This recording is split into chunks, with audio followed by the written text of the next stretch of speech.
ವ್ಯಕ್ತಿತ್ವದ ಆತ ಕಾಯಕದ ನಾಯಕ ಹೊರತು ಆತನ ಭೂಮಿ ಎಷ್ಟಿತ್ತು ಅಂದರೆ 60 ಎಕರೆ ಆಸ್ತಿ ಇತ್ತು. ಇವತ್ತಿಗೂ ಕೂಡ ಅದು ಈಗ ಚಿಕ್ಕಪ್ಪ ದೊಡ್ಡಪ್ಪ ಅನ್ಕೊಂಡು ಅವತ್ತು ಅವ್ರೇನು ಹೋದ್ರು ಮನೆ ಬಿಟ್ಟು ಅವತ್ತ ಹರಿದು ಹಂಚಿ ಹೋಗಿದೆ.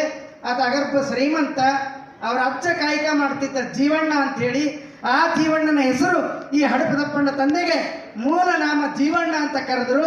ಆ ಜೀವಣ್ಣ ಹೋಗಿ ಹಡಪದಪ್ಪಣ್ಣ ಯಾವಾಗ ಆಗ್ತಾನಂದ್ರೆ ಬಸವಣ್ಣ ಕಲ್ಯಾಣಕ್ಕೆ ಬರಬೇಕು ಅಂತ ಕರೆ ಕೊಟ್ಟಾಗ ಆ ಪುಣ್ಯಾತ್ಮ ಬರಿಗಾಲಲ್ಲಿ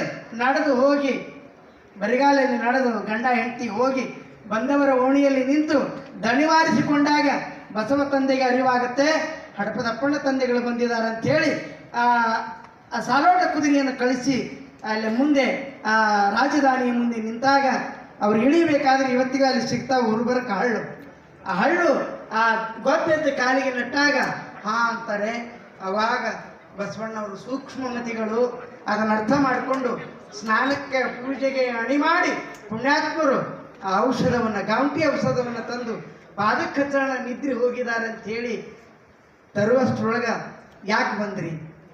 ಬರೀ ಇಷ್ಟು ಶಬ್ದ ಗೊತ್ತಾಗುತ್ತೆ. ಅಷ್ಟು ಸೂಕ್ಷ್ಮಮತಿ ಹಡಪದಪ್ಪಣ್ಣ ತಂದೆಗಳು. ಯಾಕೆ ಬಂದ್ರಿ? ಕೈಯಾಗೇನ ತಂದ್ರಿ? ಯಾಕೆ ಅಂತ ಕೇಳಿದಾಗ ಇಲ್ಲ ನೀನು ನಿದ್ರೆ ಹೋಗಿದೀಯಾ ಅಂತ ತಿಳ್ಕೊಂಡೆ. ಇಲ್ಲಪ್ಪ ಇದು ಕಾಲಿಗೆ ಹಚ್ಚಲಿಕ್ಕೆ ಅಂತ ಬಂದಿದ್ದೀನಿ, ಗೊಬ್ಬ ಇದ್ದಾವು ಅಂತ ಹೇಳಿದಾಗ ನಾನು ನಿನ್ನ 12 ವರ್ಷ ಬಿಡದೆ ಸೇವೆ ಮಾಡಿ ನನ್ನ ಜನ್ಮ ಸಾರ್ಥಕ ಮಾಡಿಕೊಂಡಿದ್ದೇನೆ ತಂದೆ, ಮತ್ತೆ ನನ್ನ ಪಾದಗಳನ್ನು ಮುಟ್ಟಕೂಡುದು ಅಂತ ಹೇಳಿ ಅವ್ರ ಪಾದ ಹಿಡ್ಕೊಂಡು ಬಸವ ತಂದೆಯ ಪಾದ ಹಿಡ್ಕೊಂಡು ಗೋಗಿರದ ಹೊತ್ತು ತನ್ನ ನೋವನ್ನು ಕಳೆದುಕೊಂಡ ಅಂತೇಳಿ ಬರ್ತದೆ.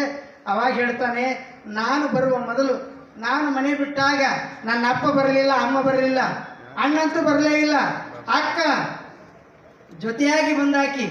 ಆದರೆ ನನ್ನ ಜೊತೆಯಾಗಿ ಪ್ರಾಣಕ್ಕೆ ಪ್ರಾಣನಾಗಿ ನನ್ನ ಪ್ರೀತಿಯ ಗೆಳೆಯನಾಗಿ ಪ್ರಾಣದ ಮಿತ್ರನಾಗಿ ಪ್ರಾಣ ಸಖನಾಗಿ ಆಪ್ತ ಕಾರ್ಯದರ್ಶಿಯಾಗಿ ನನ್ನ ಜೊತೆಗೆ ನೀನು ಇರು ಅಂತ ಹೇಳಿ ಅಪ್ಪಿಕೊಂಡದ್ದಕ್ಕಾಗಿ ಅಪ್ಪಣ್ಣ ಅನ್ನುವಂಥ ನಾಮಾಂಕಿತ ಅವತ್ತು ಕೊಡ್ತಾರೆ ಹಡಪದ ಅಪ್ಪಣ್ಣ ತಂದೆಗಳಿಗೆ ಆ ನಾಮವನ್ನು. ಅವತ್ತಿನಿಂದ ಕಲ್ಯಾಣದೊಳಗ ಇನ್ನೂ ಯಾರೂ ಬಂದಿರಲಿಲ್ಲ. ಅಲ್ಲಮ ಪ್ರಭುದೇವರು ಬಂದಿಲ್ಲ, ಯಾವ ಶರಣರು ಬಂದಿಲ್ಲ. ಅಲ್ಲಿ ಪ್ರಪ್ರಥಮ ಬಾರಿಗೆ ಬಂದವರು ಹಡಪದಪ್ಪಣ್ಣ ತಂದೆಗಳು ಮತ್ತು ಲಿಂಗಮ್ಮ ತಾಯಿಯವರು ಮಾತ್ರ ಬಿಟ್ಟರೆ ಇನ್ನು ಕಲ್ಯಾಣ ಪ್ರಾರಂಭವಾಗಿಲ್ಲ. ಅವತ್ತೇ ಬಸವ ತಂದೆಯವರು ಶಿವಯೋಗಕ್ಕೆ ಕೂತಿರ್ತಾರೆ. ಶಿವಯೋಗಕ್ಕೆ ಕೂತಾಗ ಜಿಡ್ಡುಗಟ್ಟಿ ಆರೂಢ ಸ್ಥಿತಿಗೆ ಏರಿರ್ತಕ್ಕಂಥ